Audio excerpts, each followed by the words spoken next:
quiero entender esa brecha. Sí. El índice, aparentemente el índice oficial de pobreza es 5% y el de la UCA es 4,7. casi el 30%, sí. Cristina hace poco, ¿se acuerdan que estuvo en la FAO y dijo que la pobreza era menor al 5%? 4,7. 4,7 y 1 y pico. Porque la última medición del INDEC fue en 2013, que se quedó con el tiempo, fue 4,7. Hoy, el índice de la UCA dio 28,7. ¿Sabes qué es lo más notable, lo más fuerte? Que según la UCA, la pobreza no para de crecer en los últimos años. En el 2007 era 25,9, ahí lo estamos viendo en la placa. En el 2013, 27,5. Y ahora 28,7. O sea que cada vez crece más.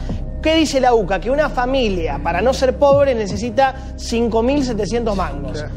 Alimentos, vivienda, transporte. Y lo que también dice es que subió la indigencia. O sea, la indigencia de la gente que no come directamente, que en 2013 estaba en 5,4 y en 2014 está en 6,4. Igual la pobreza me parece que no la podemos negar ninguno. 2 millones de indigentes y 10 millones de pobres. Para la UCA, ¿no? Yo te digo que es la pobreza. No, déjame contestarle. Déjame contestarle. Pobres es el que... ¿Sabes cuánto se necesita según las canastas privadas? Porque lamentablemente este gobierno, que le gusta tanto informar, no informa ni la pobreza. Estás despechadísima. ¿Cómo ha cambiado tu perfil desde que entraste en Intratable? La verdad que... Y desde que vos me sacás de quicio. Es eso lo que pasa. Es que te noto sacar Eso es lo que pasa. Relajá porque era más divina cuando eras calma y hablabas con... Vos eras como una observadora de lo que pasa en Casa Gobierno. Bueno, me calmo y te explico. A ver, chicos, tranquilos. Me calmo y te señora, explico. Lamentablemente, el gobierno no informa oficialmente cuánto es el nivel de pobreza ni cuánto es el nivel de indigencia. ¿Por qué no lo informa? Porque tendría que reconocer una inflación que es muchísimo más alta. Por eso no lo informa, porque tiene que armar una canasta de alimentos. Y si arma la canasta de alimentos, te salta que hay más pobres. La CTA de Yasky, con el medidor que tiene Kicillof, le da 20%. ¿Cuánto es un salario mínimo, Brancatelli? La CTA de Yasky. El 50% de los argentinos gana menos de 6.000 pesos. Ese es un dato de la realidad. Ahora, a mí me parece igual, Diego, que el tema de la pobreza no es ni para reírse ni para mofarse de los datos que da la universidad o el Observatorio Social de la Iglesia. ¿Por qué? Porque vos decías, ¿qué variables toma?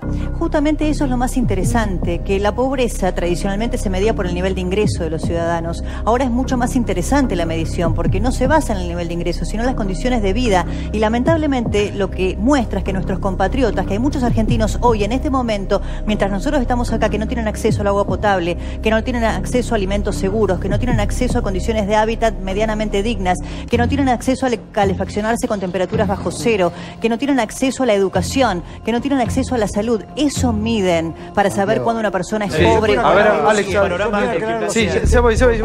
Acá es otra diferencia entre la continuidad y el cambio. O sea, hoy en la continuidad vemos un país donde no tenemos estadísticas claras, donde se intervino el INDEC, donde no sabemos cuánto es la inflación, donde la UCA sale a decir cuál es el nivel de pobreza porque el país no lo dice. Y me parece que nos estamos engañando a nosotros mismos. Tenemos que tener estadísticas sanas, donde la gente pueda saber la situación para ver el diagnóstico y para buscar las soluciones, ¿no? Santi, otro comentario. Respecto del tema de la indigencia, es muy notable que haya subido. La asignación universal, que fue una gran medida, sirvió para que la gente pudiera tener comida al principio del mes.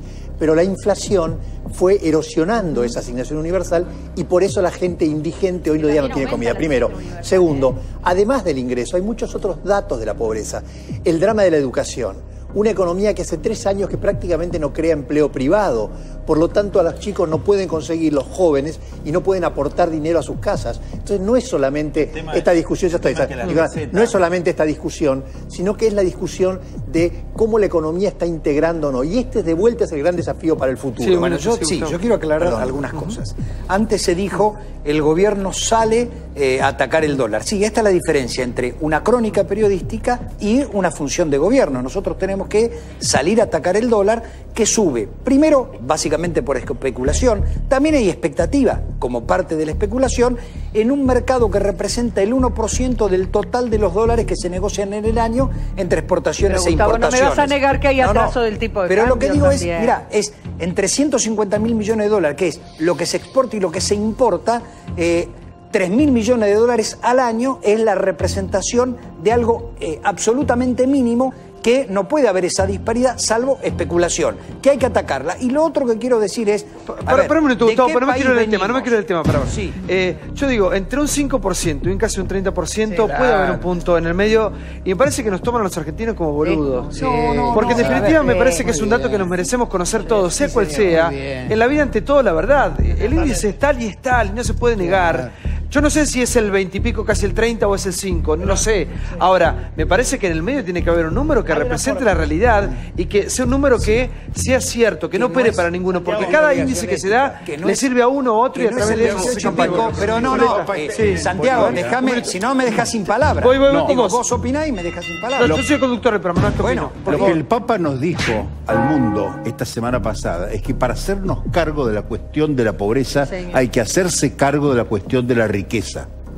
Porque la pobreza y la exclusión son el resultado de la desigualdad, no del mal funcionamiento de los mercados o de los gobiernos que aciertan o no aciertan. Kicillof está en la cuarta transición democrática. En todas ellas, los ministros de Economía que llegaron con todo, rompiendo con todo, se van como sociólogos de las clases medias. ¿Qué nos pasa a los argentinos? ¿Sabés qué pasa? Este es el país después de Estados Unidos donde hay más dólares físicos en el mundo. Entonces, o nos hacemos cargo de la riqueza o no nos hacemos cargo de la pobreza. Son dos cuestiones insolayables. Así, Gustavo, por favor, cerra. No, yo lo que estoy diciendo es que sí, que debe haber mejores estadísticas, pero que las estadísticas que está tirando la UCA, comparando la pobreza del 2007 con la actual, estando por encima, se come absolutamente todas las mejoras, todos los planes, todas las mejoras, todos los planes, todos los 6,5 millones de puestos de trabajo. Digo, acá se dice no se crea empleo privado. Sí, el año pasado que se crearon 300.000 empleos privados. La construcción subió. A ver, dice eso el Ministerio de Trabajo. Creció la industria de la construcción. Ahora, creció y es palpable, porque digo, se construye. ¿Quién construye? Uno pasa y ve que se construye. Entonces, a lo que voy es, primero, este país lo hicieron pelota los neoliberales hace 25 años y terminó en el desastre que terminó. Más de la mitad en el gobierno de los Kirchner. ¿De qué estás hablando? Exacto, arrancamos con el 50%. Arrancamos con el 54%. Es una locura lo que estás planteando. Ustedes son la continuidad del menemismo. No. Sí. ¿Quién es la continuidad del menemismo? La generación de 6,5 millones de puestos de trabajo. Los podemos enumerar. Plantarte frente al Fondo Monetario Internacional, renegociar la deuda, bajar un 75%. Bajar un 75% la deuda externa. Eso es la continuidad del menemismo. Pero es un país, además, no económico más deuda. Antes de 2012. Me parece que es todo lo contrario. En todo caso, el famoso cambio que plantean acá, que es la marcha atrás y volver a los 90, esa es la continuidad del menemismo.